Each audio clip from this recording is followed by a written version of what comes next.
குழந்தைங்களுக்கு ஹெல்த்தியான வெந்தய களி செய்யலாம் வாங்க. களி பண்ணுறதுக்கு நைட்டே ஊற வச்சுக்கோங்க. வெந்தயமும் புழுங்கலரிசியும் உங்களுக்கு தேவையான அளவு எடுத்து வச்சுக்கோங்க. நான் 1 கிளாஸ் புழுங்கலரிசியும் 1 கை அளவு வெந்தயமும் போட்டு ஊற வச்சுருக்கேன்.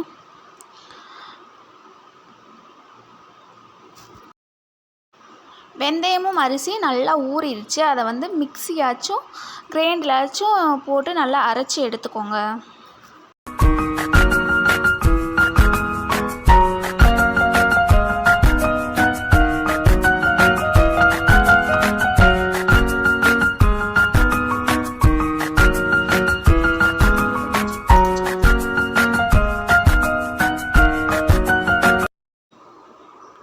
அரைச்சாச்சு.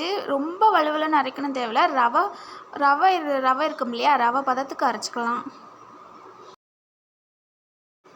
அரைச்ச மாவை சட்டியில் சேர்த்துக்கலாம். சட்டியில் சேர்த்துக்கிட்டு தேவையான அளவு தண்ணி ஊற்றி நல்லா கரைச்சிக்கலாம். கட்டி இல்லாமல் கரைச்சிக்கிட்டு அடிக்கனமான சட்டியில் தான் வைக்கணும். அப்போ தான் அடி பிடிக்காமல் இருக்கும்.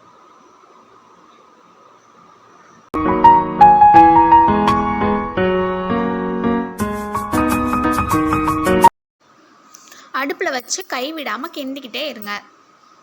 நம்ம கொஞ்சம் விட்டுட்டாலும் அடி பிடிச்சிரும் கீழே. சட்டி நல்லா அடிக்கனமான சட்டினால அவ்வளோ சீக்கிரம் அடி பிடிக்காது. இருந்தாலும் நல்லா கிண்டிக்கிட்டே இருங்க. கை எடுக்காமல் கிண்டிக்கிட்டே இருங்க.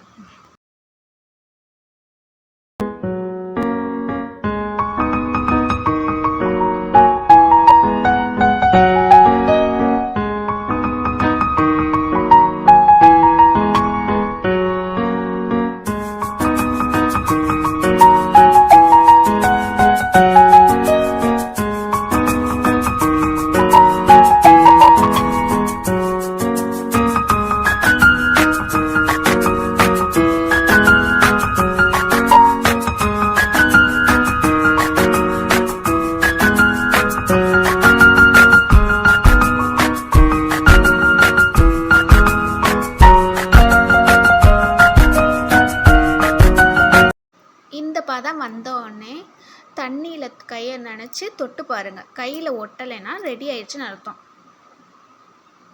ரெடி ஆயிடுச்சு. வாங்க சாப்பிட்லாம்.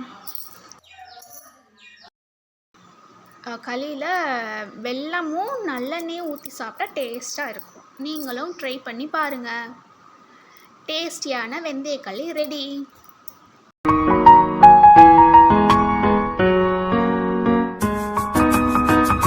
என்னோட வீடியோ பிடிச்சிருந்தா லைக் பண்ணுங்கள், சப்ஸ்கிரைப் பண்ண மறந்துடாதீங்க. மேகலா லைஃப் ஸ்டைல் சேனலை சப்ஸ்கிரைப் பண்ண மறந்துடாதீங்க.